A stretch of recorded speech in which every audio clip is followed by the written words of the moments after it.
Good morning, good evening, good afternoon. My name is Midaifani and welcome to another edition of Campus Radio. I'm in Univen again. I'm hanging out with the founder of the organization called Stop the Sport Youth Organization. No, the thing is always confused me. It's either I say Sport the Stop or Stop the Sport, so I just had to check to confirm that I say it right, so that I don't offend you, because people get offended sometimes when you mispronounce or misspell their name or the name of the organization. So I want clarity first before I ask you your name. I was told two names, and I don't know which one is the right one, so you will tell me which one is the right one. There's Avasai Rapararani and then Mesinema Ward. Which one is this one? What's going on? They are both my names, but then the names which are on my ID are Avasai Mesi Rapararani. Nemabora is my surname as well. I don't know what happened, but then along the way in my family, they changed our surnames from Nemabora to Rapararani. So Rapararani is my father's name.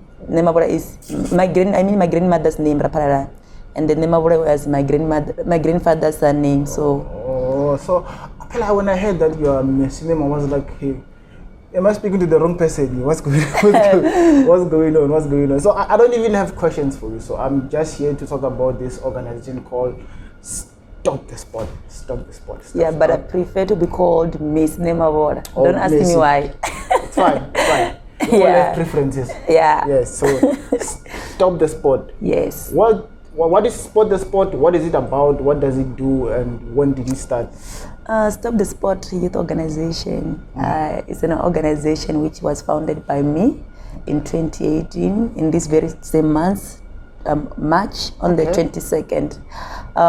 Stop the Sport is all about stopping each and every sport that may hinder young people and children from becoming the better versions of themselves. So each and everything that may hinder children or young people from becoming the better versions of themselves, us as Stop the Sport, we stop that sport.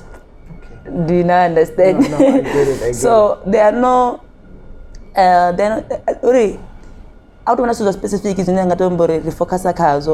there are a lot of things that may hinder young people. So whichever sport that may come out and we realize that this thing might stop a person from becoming the better versions of themselves, we jump in and stop that particular sport. Okay. Tell me one incident that inspired you or that pushed you to start this organization. I was inspired by myself, in fact. My personal experience inspired me to start this organization. Growing up from rural areas, deep rural villages, in fact. Where? At Chipago. It made me realize that there are a lot of things that I was not aware of growing up. So I thought, okay, what can I do to improve the lives of people who are growing in rural areas? Some of the experience that I experienced as a young girl growing up was rape, teenage pregnancy, early marriage, not knowing about most things. So those kind of experiences influenced me or motivated me to start this organization, so that I can also be able to assist here and there, especially focusing on rural villages. So to catch you off, is it an NGO or the profit organization?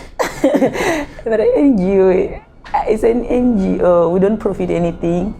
We do whatever that we do in this organization from the depth of our hearts. So do you get sponsors to fund your events if you have events?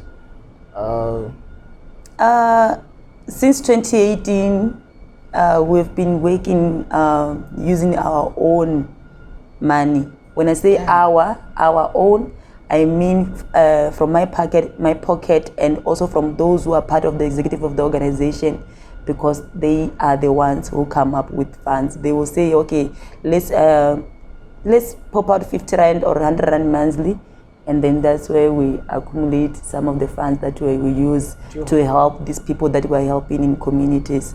But I would also like to say this, since last year when we were recognized as a social structure of this university, we've been getting something Like venues, we know that when we are hosting events, we'll have venues for free. That's something, isn't it? Yeah. Yeah.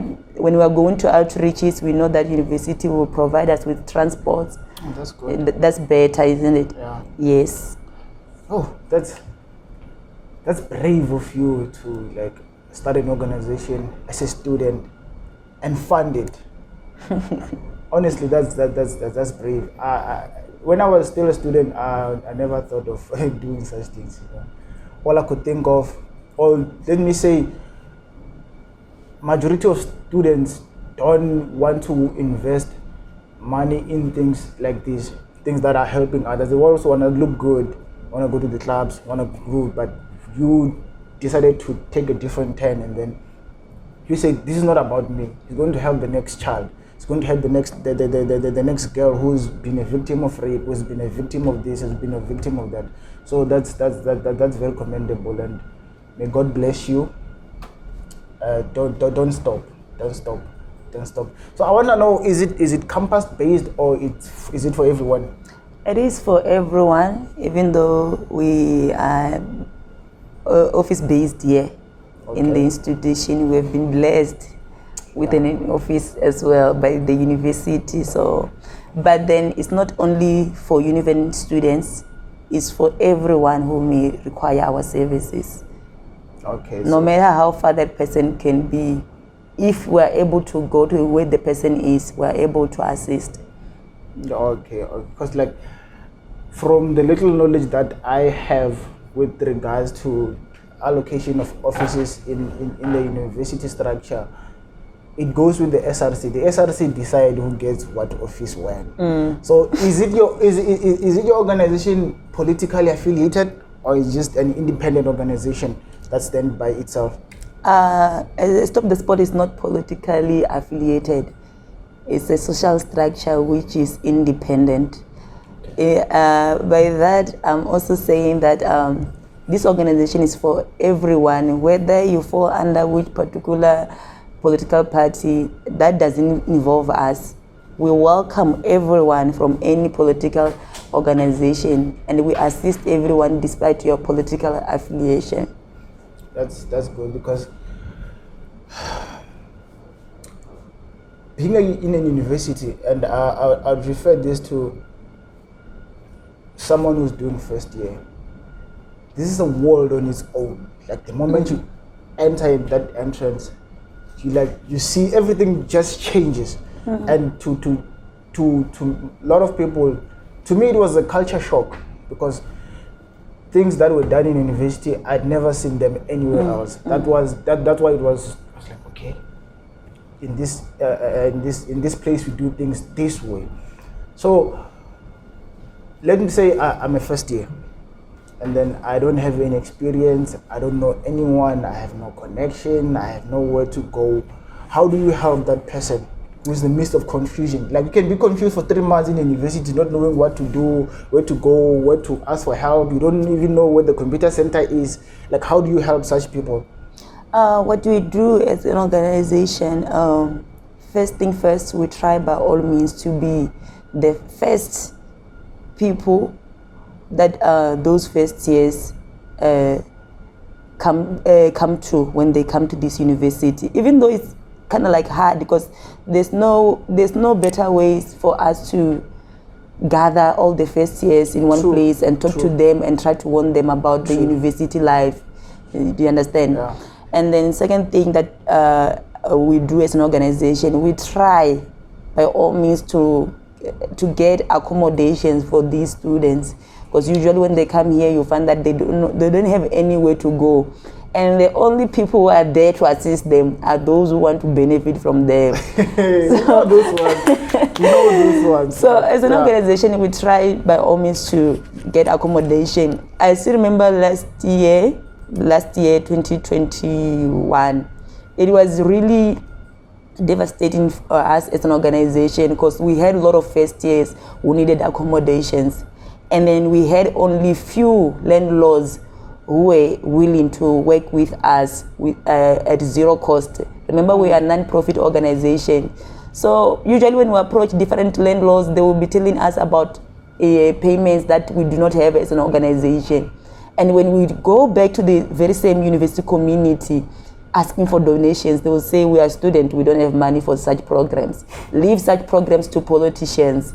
But then problem is we know what they mean, isn't it? And then you find that it affects us in the long run. When you find that some of the students that we were supposed to help in the beginning of the year, they're dropping out, some because of pregnancy that they got from the beginning of the year when they were still dealing with the issue of registrations and stuff. You see, so that's the least that we can do for the first years for now. Because one thing I know about the SRC, I'll say this point blank. I'm referring to the SRC of each and every university. They know themselves. These guys are opportunists. They see this first year, they're desperate, they're stranded, they're willing to give up anything and everything so that they can be safe, they can get accommodation, they can register, they can get allowance. And those guys, the SRC, they know themselves. They are willing. That's why they see an opportunity. It's either they're going to exploit those girls sexually, or they're going to extort money from them.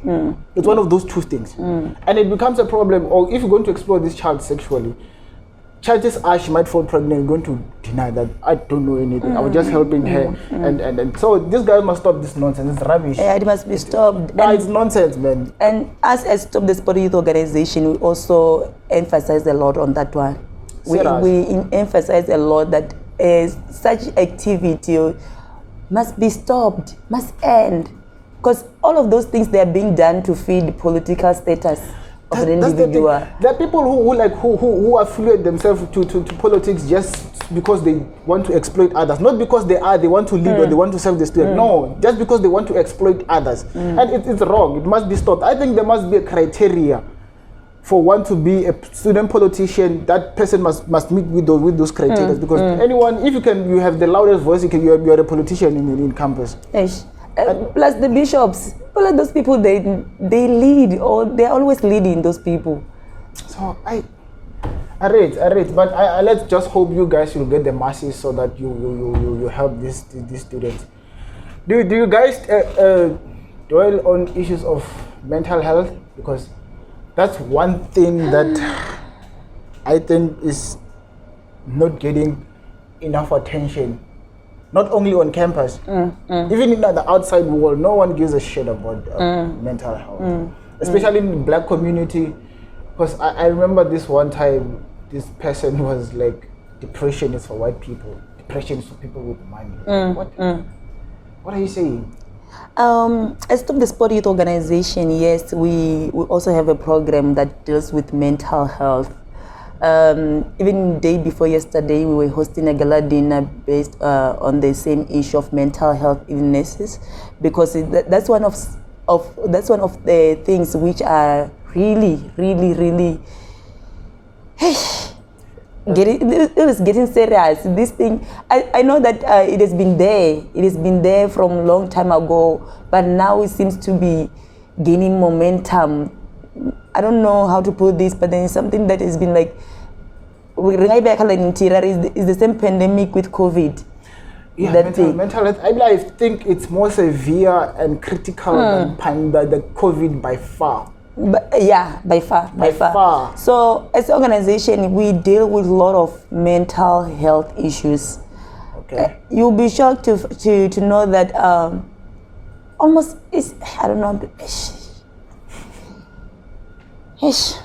almost everyone is suffering from this thing, from this pandemic. And it's one of the biggest thing here on campus. I'll use campus because we're here, we're based on campus. Sure. It's something which has been giving us a lot of stress as an organization, because we don't have enough resource to deal with the situation. But then we try by all means as an organization to help where we can.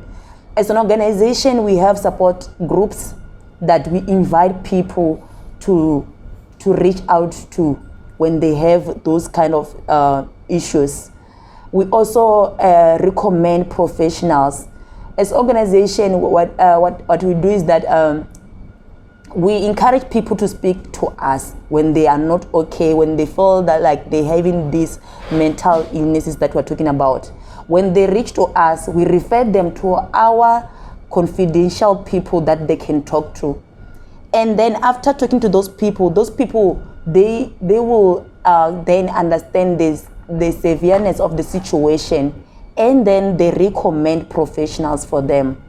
Because the reason why we did it in that manner was because you will find that from maybe for instance here in this institution, they have 3 psychologists, and you find that there's a student who wants an urgent assistant at that particular moment, and that student is being told that, okay, make an appointment. They'll find that the only space which is available is next month.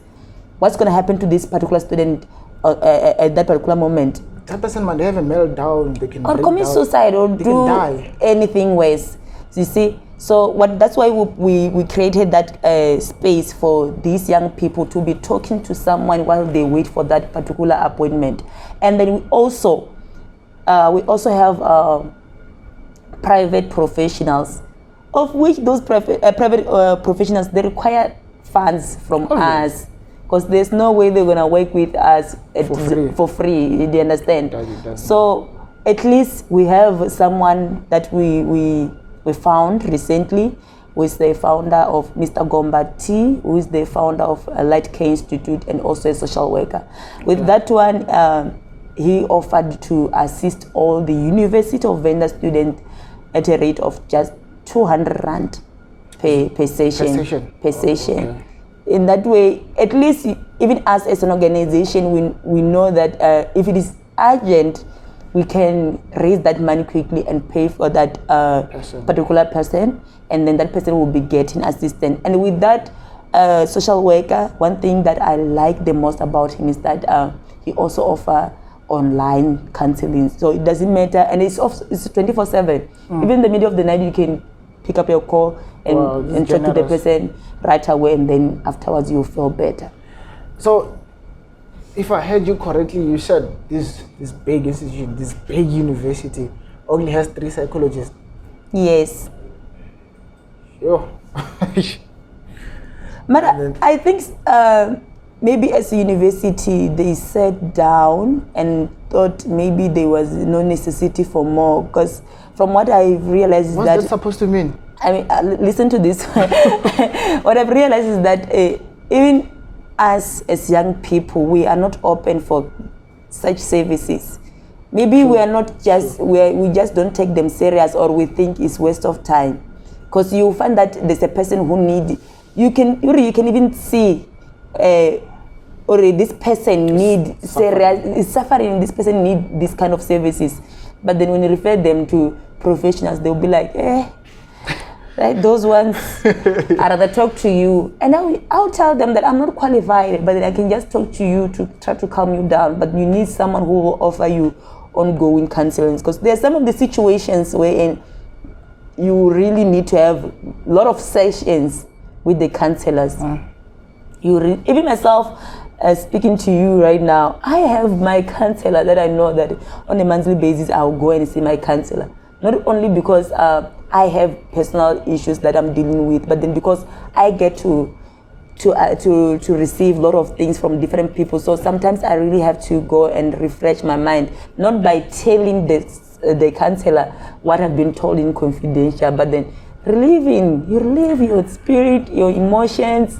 You allow yourself to cry and be okay.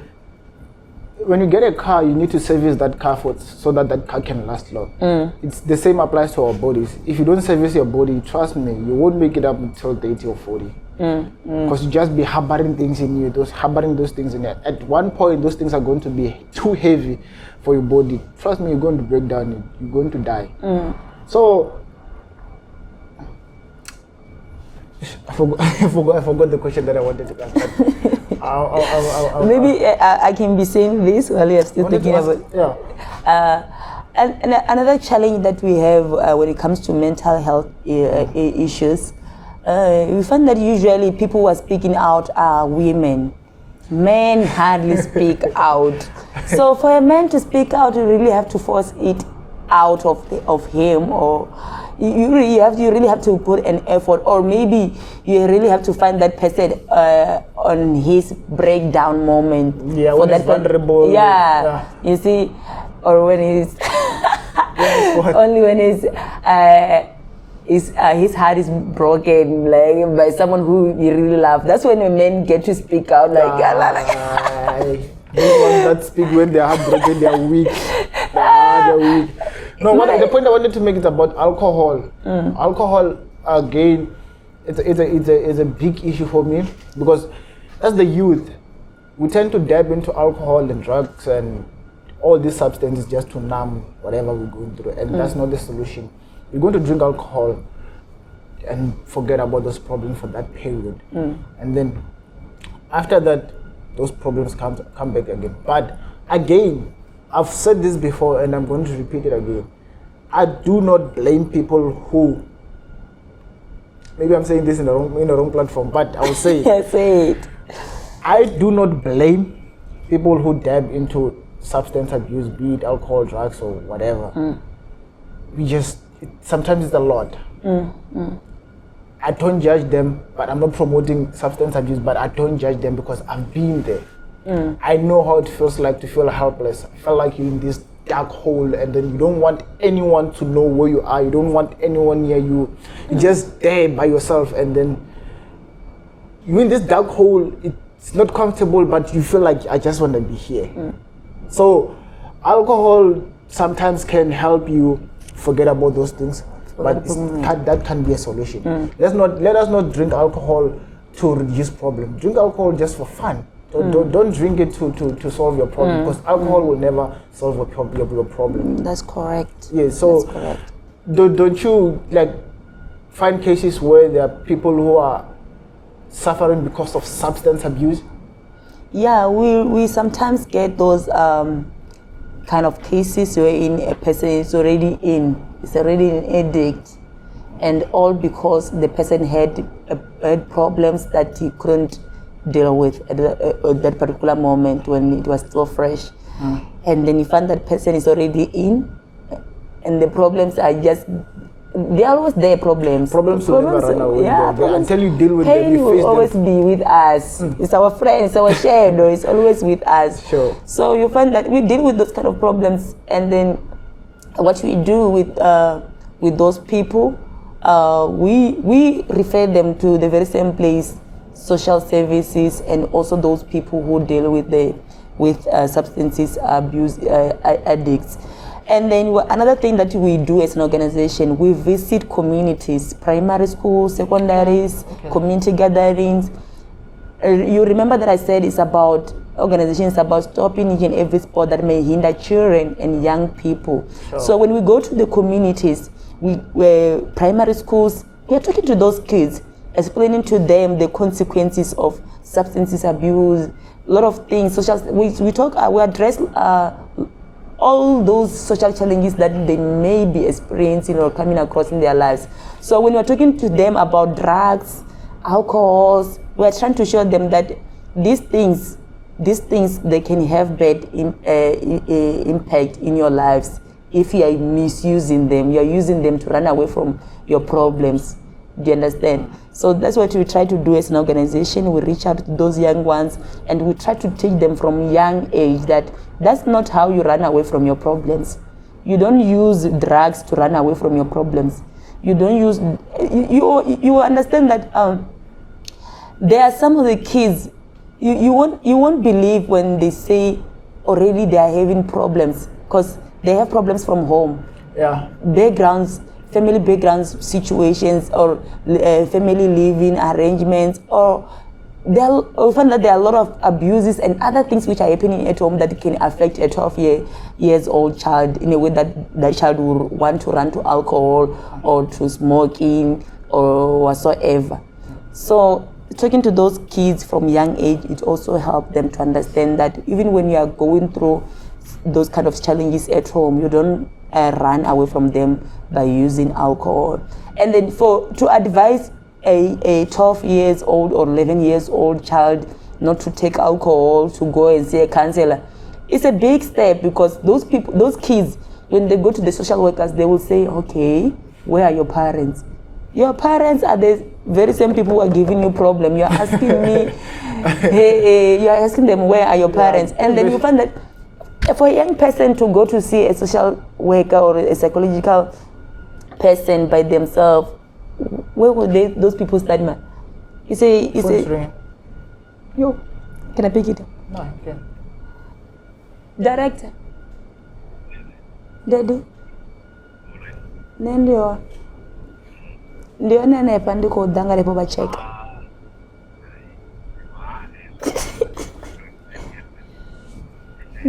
Daddy ndiko. Why? No, you can't stay angry forever, but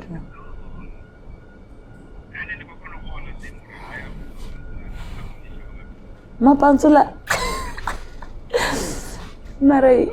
Wako mbaiza mbilu ga. Wagai. Oh, bachi bi office ndiko doba tolerant. Ndikura danda baja ini hapo office ni hapo nga force. Name your daughter. Ndiko daddy. Okay. Sharp. Atitela dora sungamba ngamtanga nrapeza. Vari atungo damro bamtanga no watch. Ndiko ndiko ramba that deropets. Let's continue. At my mangami. About 12-year-old okay. might go to the social worker and then you find that the problem is at home and then social worker is asking where your parents. Yeah. I will continue. Yeah, continue. Okay, and then there are other situations wherein you find that a child is being sexually abused and is really happening this thing. And I wanted to ask you about that, but yeah, you can proceed. And that really have bad impact, really bad impact. Most of our victims of childhood sexual experience, they've turned out to be different people. I don't want to say bad people, but they turned out, the situation, it's traumatic. It's traumatic by itself. You find that a child has been raped at the age of 10, 8, and is being expected to live with that experience without even talking to a professional about it. What do you think is happening in that particular person's mind? You see, so those are some of the things that I intend to derive children from their right path to wrong path. You find that a person already is 11, is 12, and already the child is all over, just running all to a lot of people, doing almost everything, and then the only thing that society is doing, instead of society finding out the rules, they're judging, calling, hey, what's the root of that situation, of that behavior? Now my biggest concern is these guys, like you find a 45-year-old sleeping with a 12-year-old child. That child, like that guy is 3 times that child age. And then you take off your pants and sleep with that it's an infant. Imagine. We live in a sick society, man. We live in a terrible society, and I wish I had superpowers just to kill these guys, to be honest. I'm sorry to say this, but I wish I had superpowers just to eliminate these guys, because they are ruining our society. They are ruining these children. That's like the statistics, the numbers of teenage pregnancy, it's alarming. Very high. It's alarming. I remember, I think it was last year, if not the beginning of this year, there were statistics like of the children between the age of 12 and it was 11 to 16 were pregnant in Gauteng only. That was sure. I don't remember the specific numbers, but that was scary. How does a 12-year-old get pregnant? And from those teenage pregnancy of kids who are between 11 and 16, usually you find that the father is unknown because the father is old, and then the kids has been threatened. Sometimes the father is the uncle from home. Exactly. Even this is not even surprising to find that the father or the stepfather is the father of the. That's why I say we live in a sick society. We live in a sick society that, like, I don't know, man. I don't know. Sometimes I feel like education is very important about this kind of things. What you are doing, going to school, talking to primary school kids, it's very important. I hope the government can just and it really get involved and then just support you guys and just continue with this thing. Because if you conscientize these kids at a young age about these things, it's gonna be a lot easier when that person turns 18. They know what is what. They know what they need to do. They know what they cannot do. They know if I do this, it's gonna lead me here, and I'm gonna be alone here with nothing. So I need to take this route. And it's really devastating to find that people who are supposed to mold these people, this young generation, to be better versions of themselves, are the very same people who are putting these young people in a wrong direction or wrong path.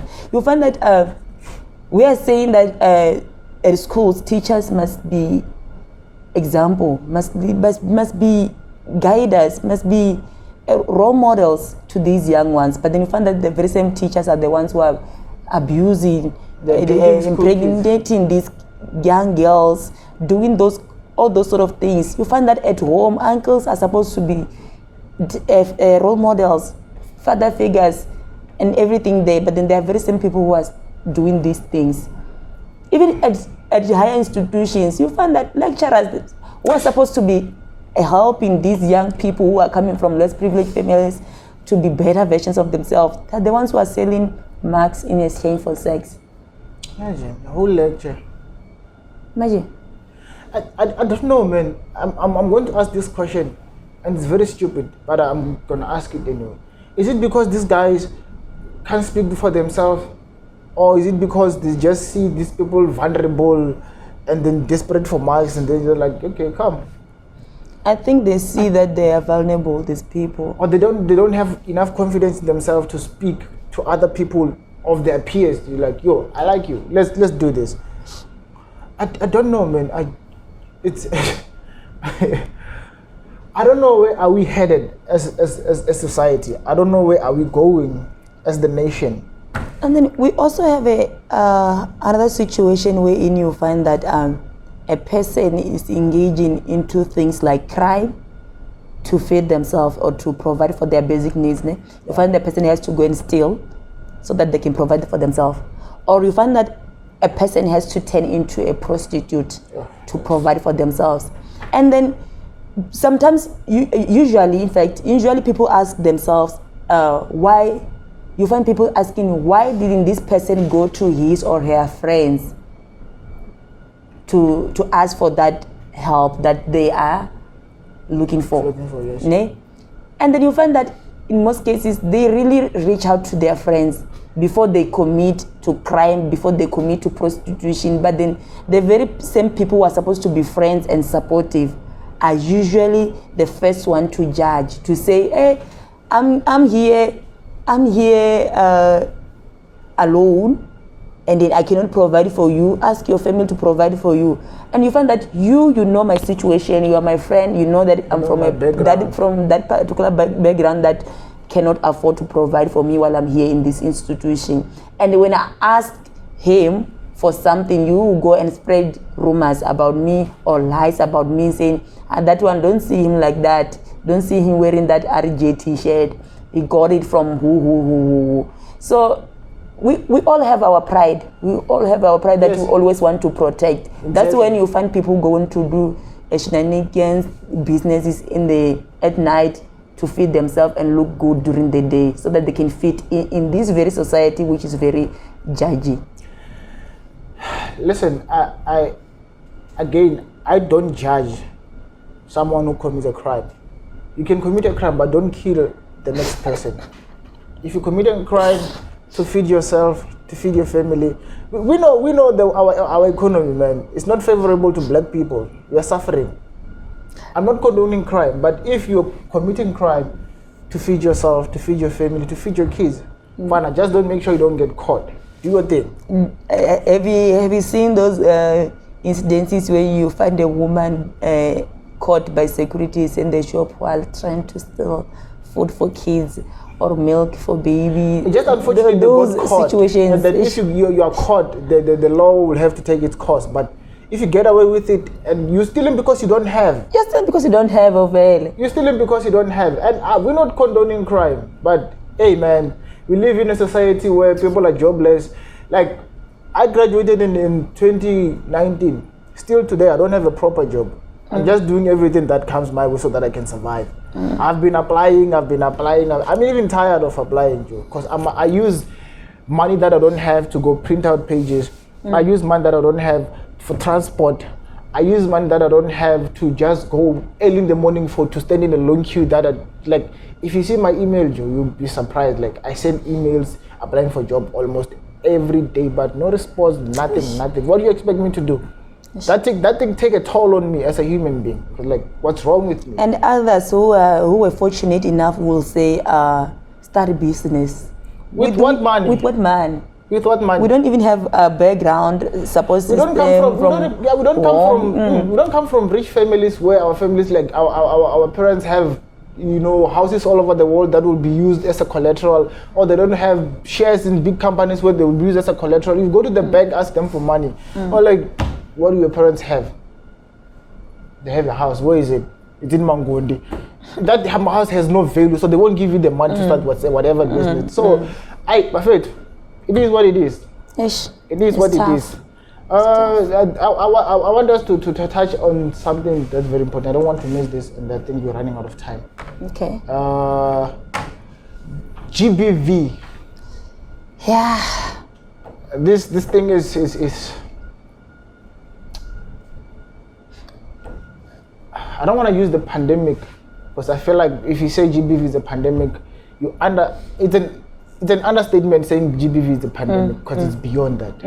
People are getting killed every day. People are abused every day. And the other thing that people need to, stop doing when we speak about GBV. This thing is not a women-based violence, it's GBV. There are guys who are being abused as well. Because I feel like every time we speak about gender-based violence, it's always about women. There are guys who are abused, like seriously abused. You'd find a guy, Azura put a phone for like 3 hours, or that's right, you're correct. I'll answer that as a Stop the Sport Youth Organization. And in Stop the Sport Youth Organization, we have a program that mainly focuses on gender-based violence. And we always emphasize on that G on GBV doesn't stand for girls, stand for gender.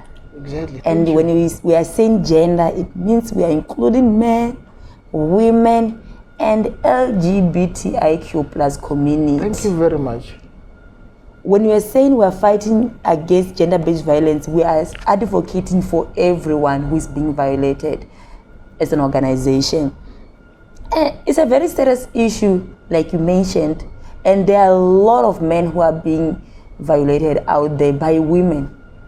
It's just that our society, I don't know if I should say it has been programmed. Yes, it is programmed to mainly stand up for women when they are crying for this for this violence and like, everything. To make this clear, we're not trying to downplay women who are abused by men, but it's just that society makes this thing about women all the time. That's what concerns me. If you get violated right now, and I also get violated right now, they're going to give you attention. They were going to give me attention and leave you out to bed on your own. And then which I think, personally think, this is my opinion, I personally think it is also contributing to femicide. Women are being killed a lot by men because of the very same situation we're in, because it's the very same situation we're in.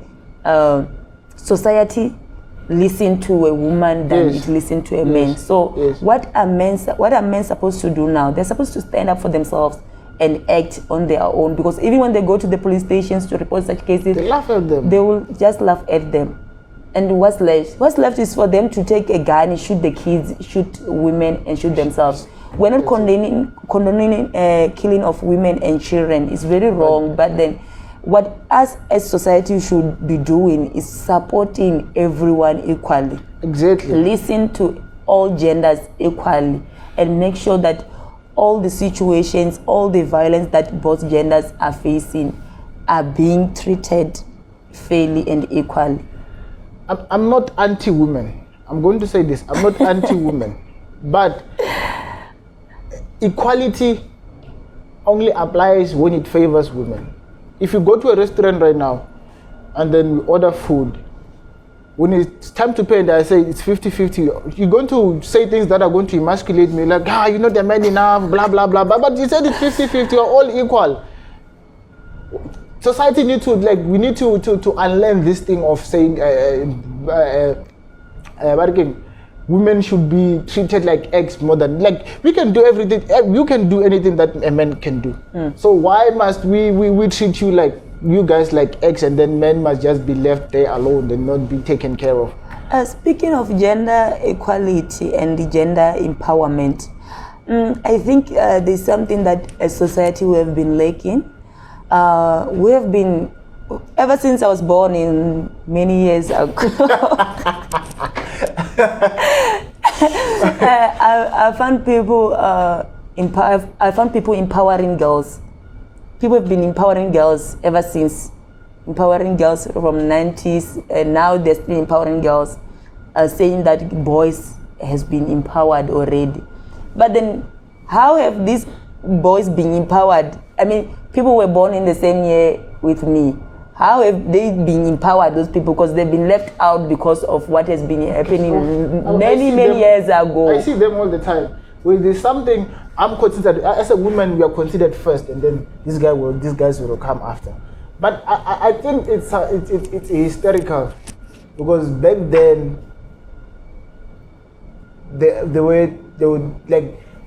things used to happen in this way. You'd find that men used to get more money than women by doing the same job. Men used to get better opportunities than women. There were times women didn't get the chance to go to school, and men did. You get me? So I think they are trying to rectify that, but they're doing it in the wrong way, man. Yeah, it's extreme. I agree with you on that one. Yes, they're rectifying which has been something which has been wrong for a very long time, and it's good. But then the way that we are doing it is wrong, because now we are only protecting a girl child, empowering that girl child. Who are we empowering that girl child for? We are empowering that girl child for someone who's not empowered. Exactly. Why don't we groom these two generations, these two gender, equally going up together at the same time? Because you are saying that, okay, I am a feminist, I'm an activist, and I say men are dogs. Okay, I have a son, so is my son included in that part? Your father? My father is also a I think, you see, that's something that we've been doing wrong, honestly speaking. But I'm feminist, and I'm saying that something that we've been doing very wrong. That's why now we are raising these two generations. Women are always protected because they are empowered, and they now know what they now know their rights and their responsibilities. They know a lot of things but then they are not prepared for this other gender. And then they don't know how. We just don't know how to. We don't know how to live with this other gender because we have not been prepared to live with this other gender. You guys don't know how to coexist with us, but we will come and just focus specifically on your feminist side. Again, now you are representing the organization because feminists sometimes. You must remember that there are feminists and angry people. They are two different things. Thank you very much. Someone finally said it. There are angry women and there are feminists. Yeah. So, yeah. That's why you find us out of nowhere. Messi, you were not a feminist. Now you're a feminist. No, I'm angry. Check around. You will see that I've been broken. I want to check out the anger. No. We need to check with your background, where you come from. Yes. Then we'll see where this anger is coming from. Messi, thank you for your time. Thank you for divulging everything that you just told us about the organization. And then just keep doing the good thing, man. Keep doing it. Keep pushing. we are seeing, we will just spread the word wherever we can. If anyone needs help with regards to mental health, GBV, whatever, if you need education with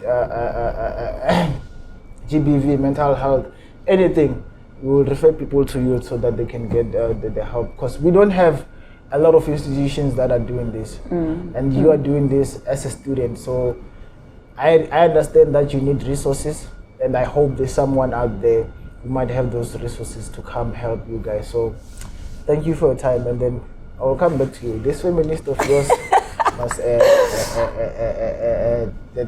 This is Campus Radio. You can go to our pages. That thing. It's the Vendor Podcast. So go subscribe there. On social media, still check us on the Vendor Podcast. We're still on the Vendor Podcast.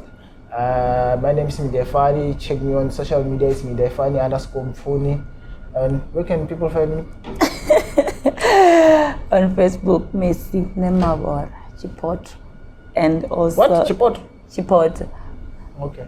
No, it's not my nickname. It's my father's nickname, so Okay. I like it. So it's the only thing which is living on me. So Messi Chipot Nemabor on Instagram, Twitter, TikTok. LinkedIn. Everywhere is Messi Chipot Nemabor. We're out. Thank you.